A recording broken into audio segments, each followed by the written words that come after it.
Are you looking for an environmentally safe organic fertilizer that will give you fantastic results in your garden this season? Neptune's Harvest manufactures a top-of-the-line, highly concentrated, cold-processed, hydrolyzed fish fertilizer. It's made from the 60 to 70% of the fish that's left over after the fillet has been removed to be sold as seafood. All the fish are caught offshore in the cold, clean, dark, mineral-rich North Atlantic Ocean water off the coast of New England. It contains all the nutrients that plants and soil need to stay healthy in nature's perfect balance. It will increase the soil quality, the yield and quality of all crops, making whatever you grow more nutrient-dense and better able to withstand stress, disease, and insect damage.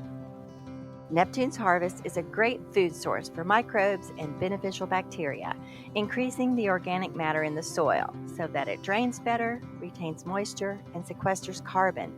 It's also a great deer repellent. To learn more about all their amazing organic fertilizers, go to neptunesharvest.com and use the code GOODDIRT for 5% off your order. That's GOODDIRT for 5% off your order. Fast Forward Productions. The women are speaking. There's nobody to say, hey, that's going to screw the land, because the company that's using those commodity inputs actually has no idea where it came from. And that's the thing that always would boggle my mind, is a company saying, we're not going to source from the Brazilian Amazon because of deforestation. But if it's a commodity crop, you generally have no idea where that's coming from.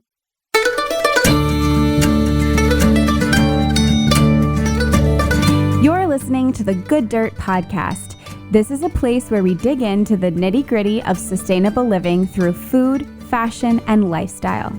And we're your hosts, Mary and Emma Kingsley, the mother and daughter founder team of Lady Farmer. We're sowing seeds of slow living through our community platform, events, and online marketplace. We started this podcast as a means to share the wealth of information and quality conversations that we're having in our world as we dream up and deliver ways for each of us to live into the new paradigm, one that is regenerative, balanced, and whole. We want to put the microphone in front of the voices that need to be heard the most right now. The farmers, the dreamers, the designers, and the doers. So come cultivate a better world with us. We're so glad you're here. Now, let's dig in.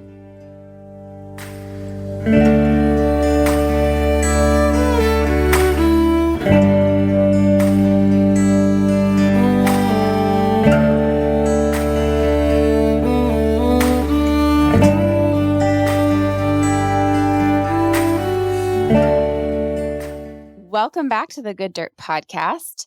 This is the second part of the two-part conversation that we started last week with Danielle Schwab, who is the creator of Illuminate Food, which is a weekly newsletter about how we can better understand our food system and eat for the future. So we started this conversation last week in part one. If you haven't listened yet, we recommend that you go back and then come back here to hear part two. Yes, and in the first of this two-part episode, we heard about Danielle's background and her journey with her farm box delivery service. We discussed the complexity of the challenges in both local and commodity scale production and the importance of consumer choices in driving change. So that was last week. In today's episode, which is part two, we talk a bit more about the role of policy and bigger institutions in shaping general food choices of the public, how essential transparency in supply chains is, and our knowledge of supply chains is to address the negative impacts of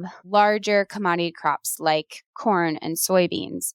And we also talked about the benefits and challenges of transitioning to plant-based diets. So lots to get into here. We also talk a good bit about beans, which are a great sustainable food source. And Danielle is a huge fan of beans. And I have, since this conversation, also gotten really into beans. So that's fun. Me too. Yeah. So enjoy the second part of this two-part episode and let us know what you think.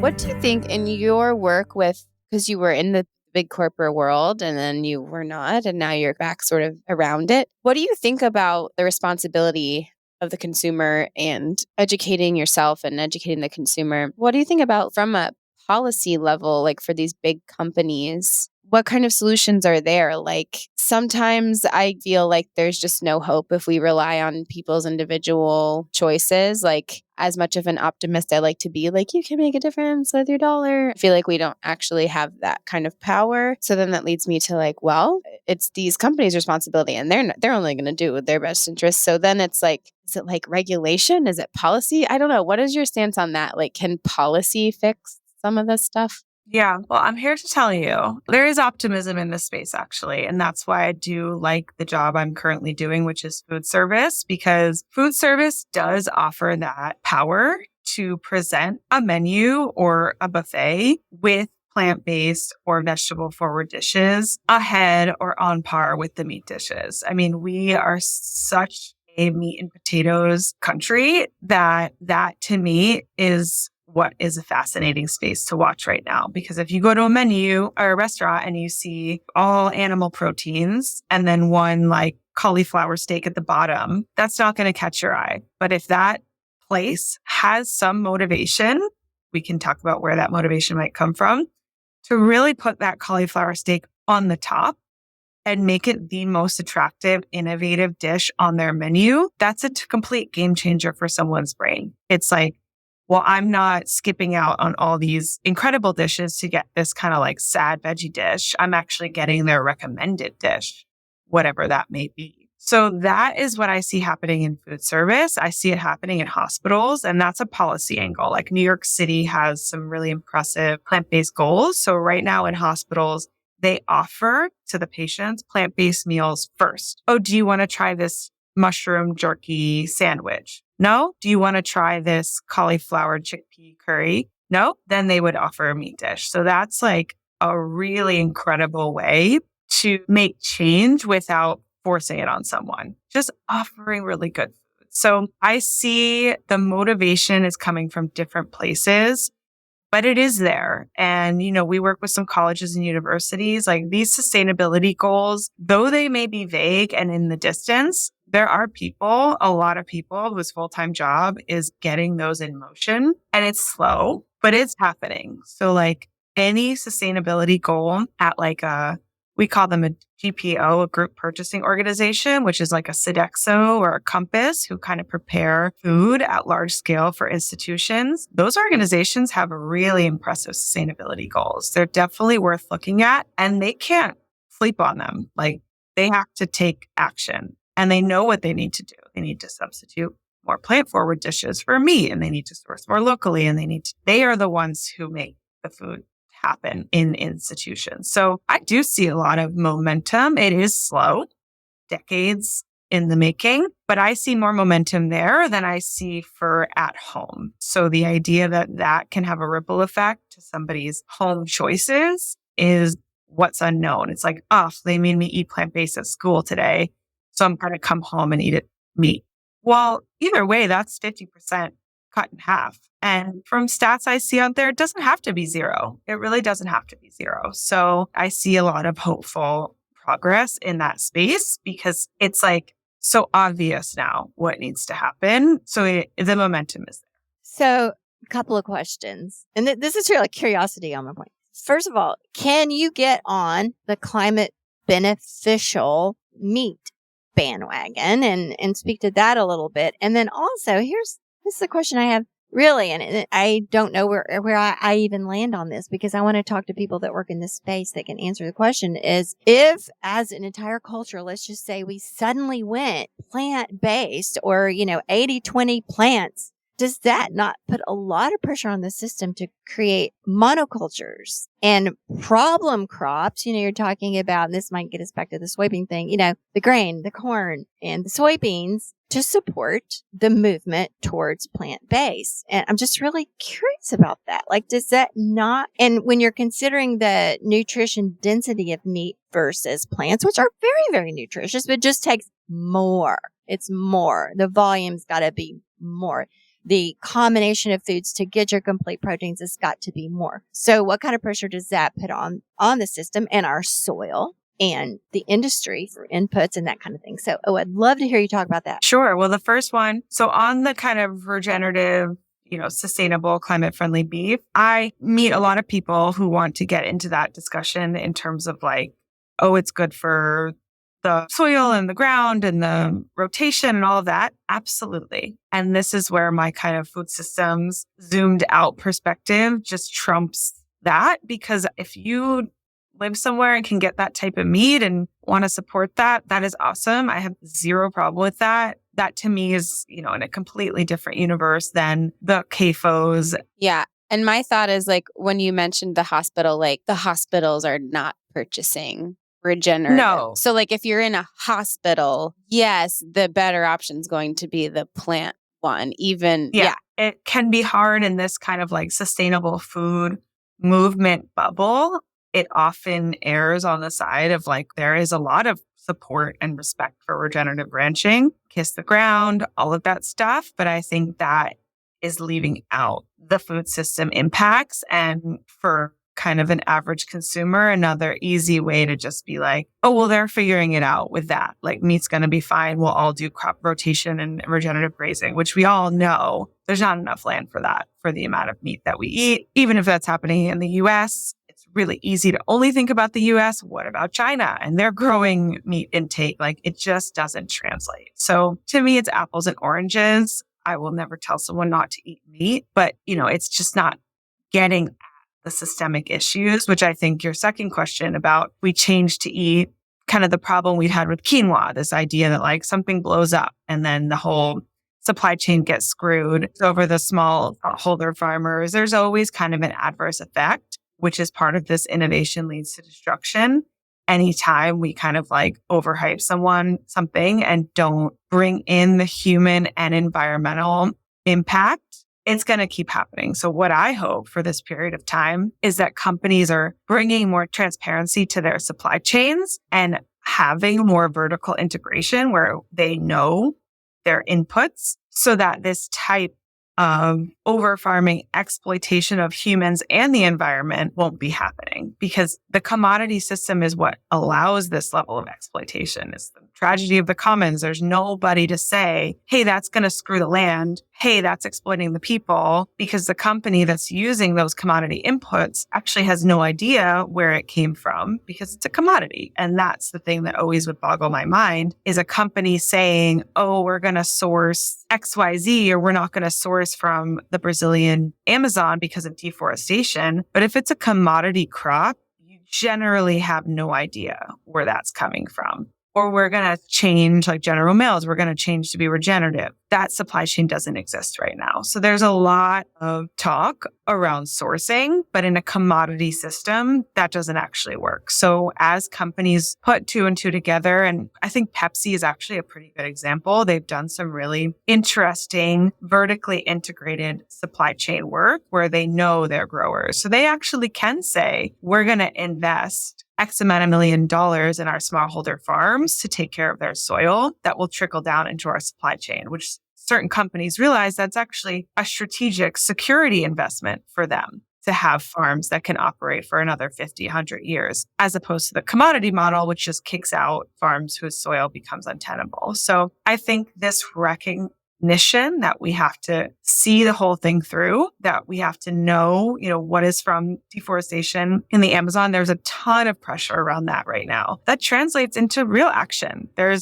EU has very strict requirements around sourcing and importing and everything around minerals and the mines for our phones. Like there is that pressure on, we just can't take from wherever and put it in our food or our things and pretend we didn't know. So that change will prevent us from going down this same rabbit hole as we transition the food system to just screwing over an entire other crop or farmers or whoever's growing it, because they'll actually have to know, okay, this amaranth or this millet or this barley came from here, and we need to respect that land and these people and have that strategic viewpoint of how the whole thing works. So what is the issue with soybeans getting too big? I want to know for myself. I think there's a bunch of issues. So right now, for example, Fable has soy protein in the product. It has 3% because the mushroom meat that I work for. Okay. Yeah. So right now, a lot of plant-based meats, they all use an emulsifier. It's like a binder to hold everything together. So Impossible, I don't want to misquote, but believe it's Impossible, uses something called methylcellulose, which is a derivative of cellulose. And it's not easily digested by our bodies, but that's the binder to hold things together. And that has been controversial. Our product, on the other hand, uses soy. But again and again, I'm getting feedback like, oh, we don't use soy, soy-free, soy is bad.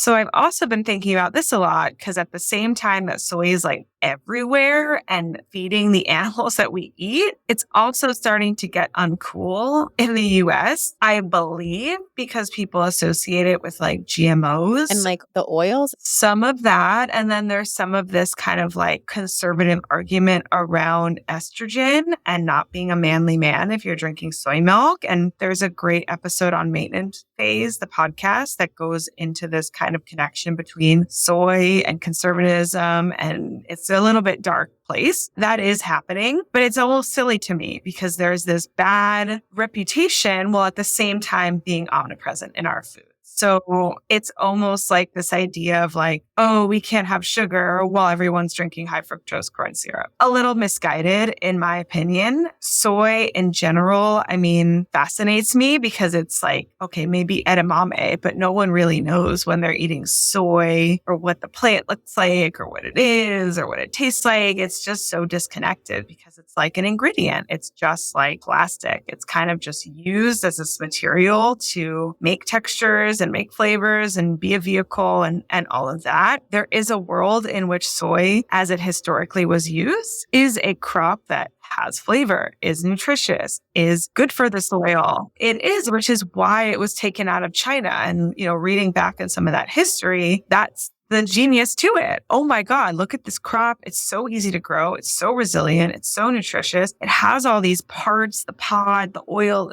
the seed, the whole thing. We're going to take it here and we're going to grow it. And that's what happens. So we grow millions and millions of acres of soy. I believe I said it was the second largest crop in the US, but it's unclear what happens to all of it. Some of it's in our gasoline, the biodiesel. It's just become this omnipresent thing. So I think it's an interesting time for soy because as we discussed, there's the conversation among consumers, quote unquote, educated consumers. And then there's the kind of the way the system's actually working conversation that involves the import and export of soy from the countries where it's the cheapest. And that's how it works. So I don't know where that's going. I don't, have an opinion on if I think we should be eating more soy or what, but I wish it wouldn't get so kind of vilified before we really address its role in the food system.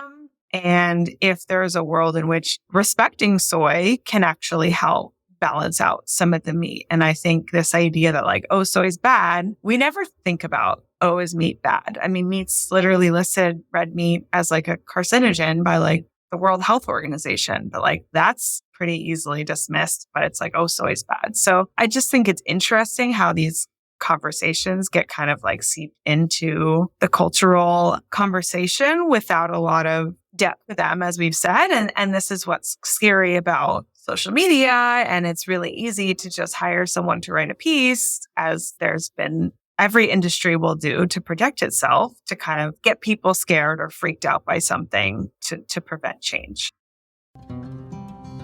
If you're planting flowers, vegetables, shrubs, or just trying to keep your lawn healthy and green, then you should know about Neptune's Harvest.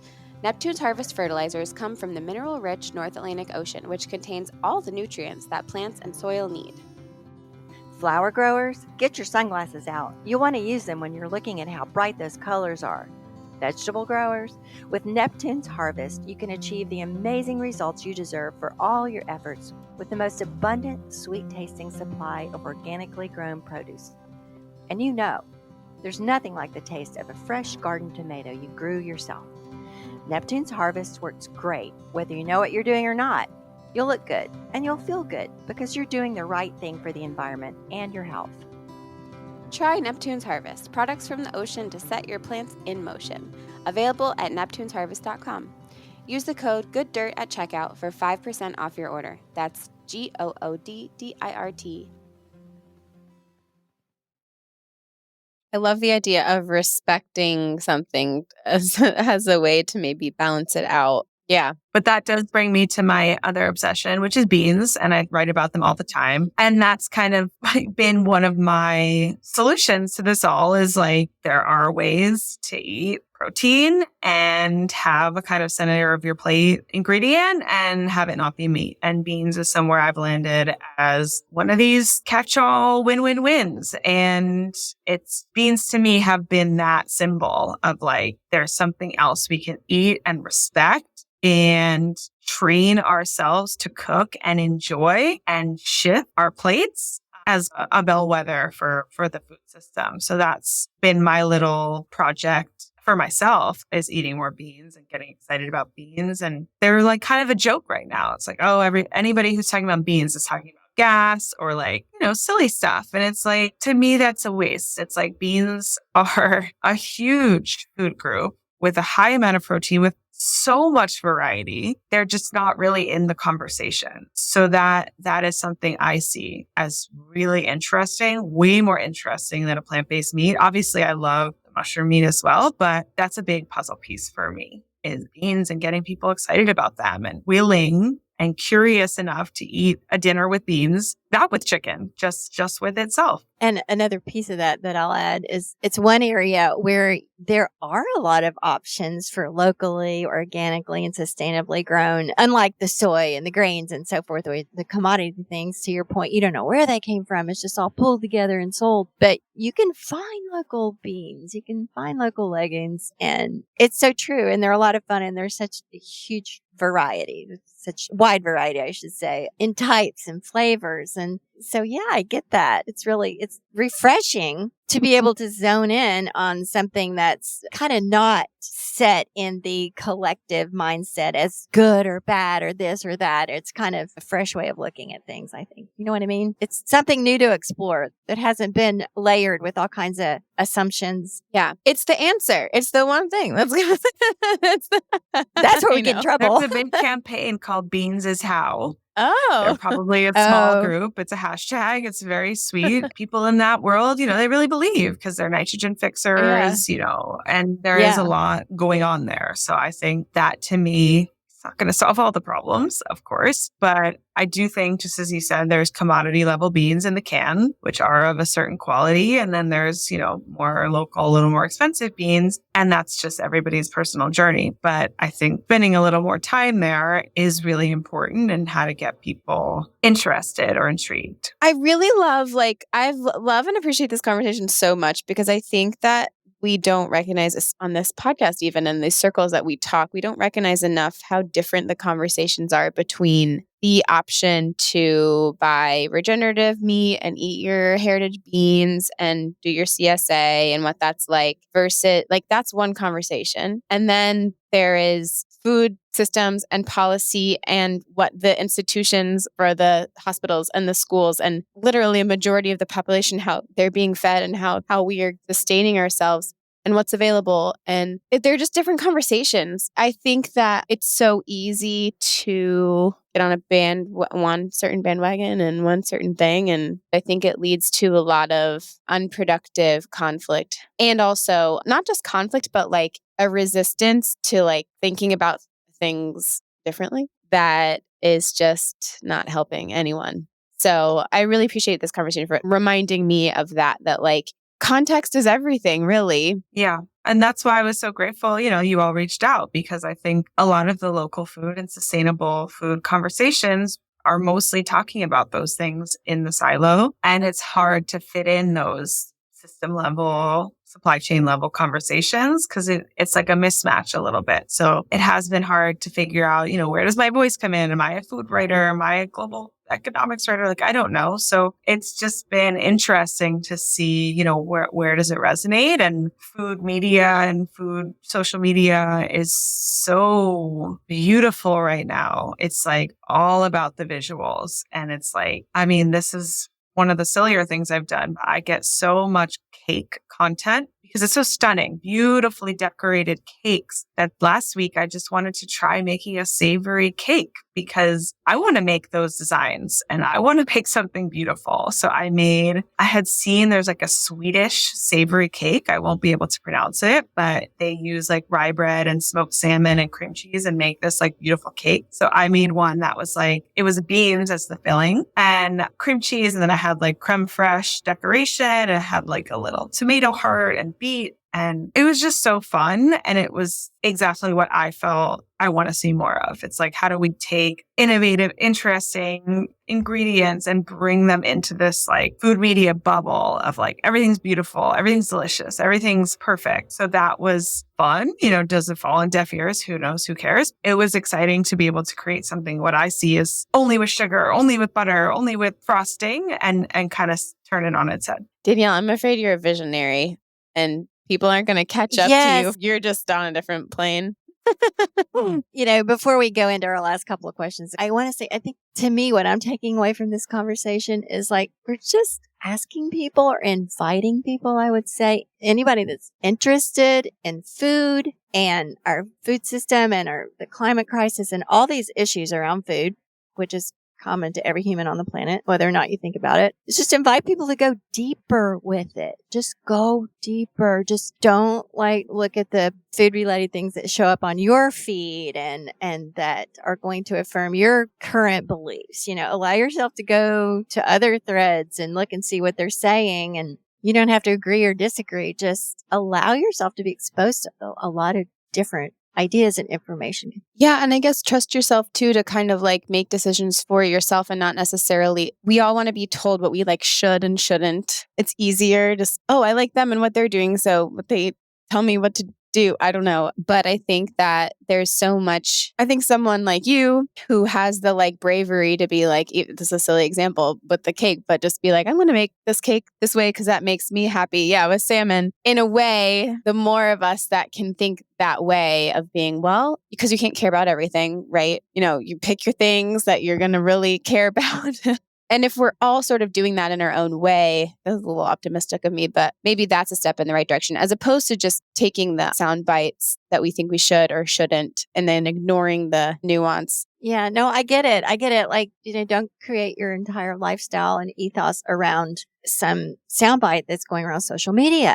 Yeah. The other person, the other shout out I want to make for like this is going to take is a lot of us are making food for other people that we live with at home. And I think to make something new or to experiment, it really relies on those other people being open-minded and kind as well, because it's a lot of pressure if you're the person making dinner in your household. I am. It's just the two of us, but it's like, it is a lot of pressure. You don't want to feed someone something gross or hard beans or like something you tried and it's going to fail. Like that's sucks. It does take the kind of willingness and support of all the eaters at the table to be like, okay, I know that steak and potatoes is a delicious meal, but if you try something different, I'm going to support and try and not give you a hard time. And I think that is harder when you have kids at the table. I don't right now, but serving chicken nuggets, like I get it. So that at home dinner table, putting something different out there and how that goes is going to result in somebody giving it another try or just going back to resort to kind of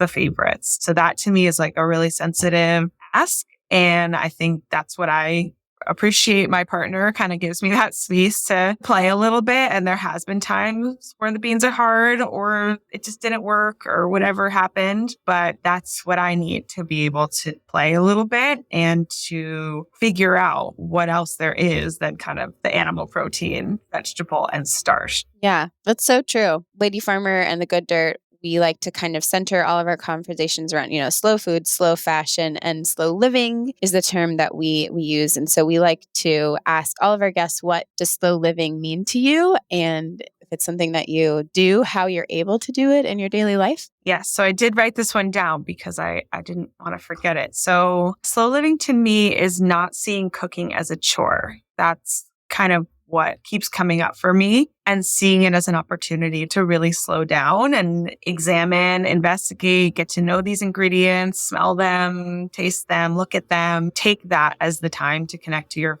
food food. I think in my whole last year of cooking, it was like, I'm just going to put on a podcast, or I'm going to like try and double task or put something in the oven and go run away. And it's like, that was my go-to because we're all trying to do so much. But now I really try and use that to be in the moment with the food. That's really been my connection to slow living in the past year. Oh, that's so true and such an inspiration. It's paradigm shifting to think about it as, because obviously we all have to do it. So yeah, sure, it can fall in the chore category, and it does. And for many of us in the way that our lives are set up, it truly is. But what if we give it space and permission to not be, and to let it be a pleasure and an opportunity? Really cool. And this would be my hot tip.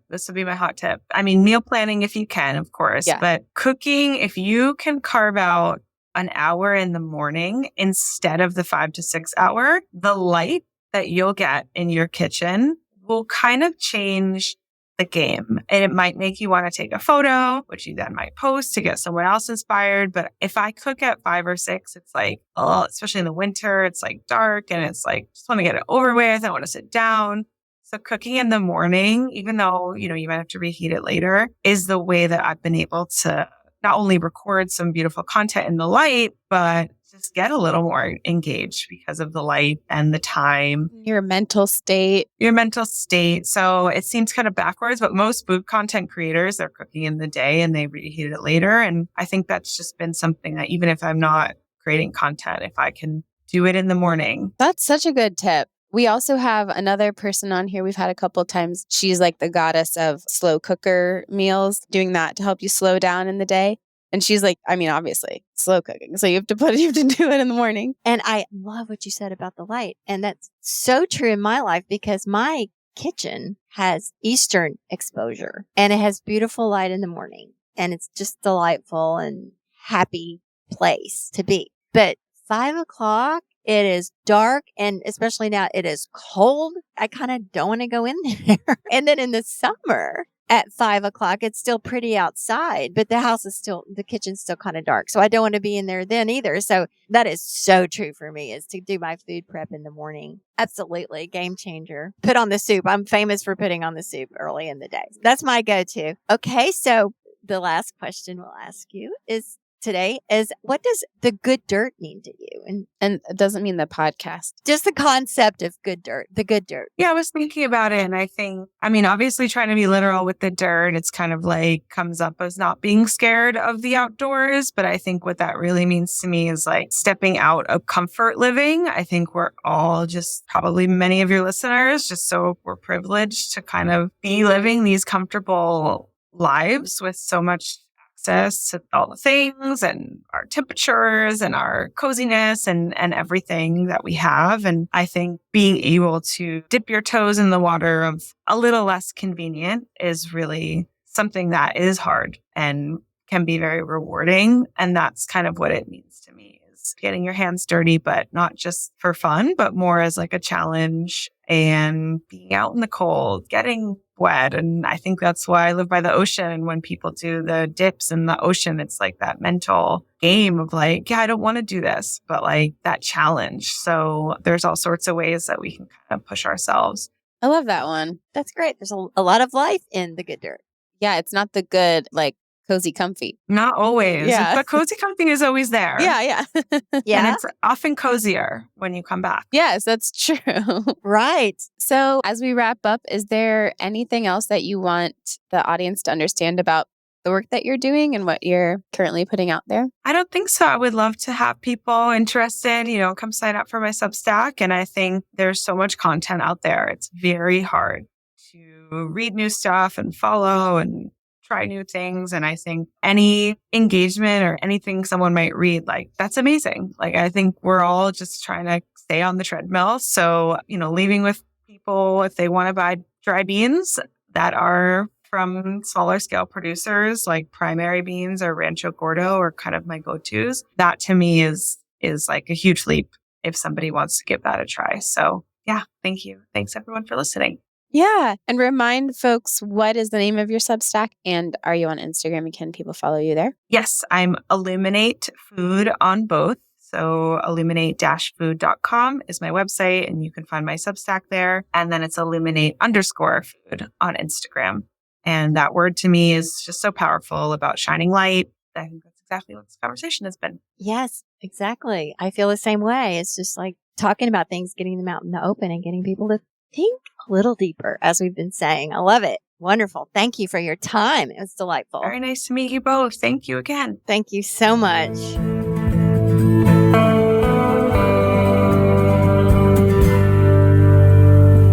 Thank you for tuning in, calling in, and spreading the good dirt. We love hearing from you. You can reach our listener voicemail at 443-459-1950. That's 443-459-1950. You can find this number in our show notes and in our Instagram profile. This show is produced by Lady Farmer, a slow living lifestyle community, and the original music is composed and performed by John Kingsley. For more from Lady Farmer, follow us on Instagram at WeAreLadyFarmer. That's WeAreLadyFarmer. Or join us online at www.ladyfarmer.com. We'll see you next time on The Good Dirt. Goodbye.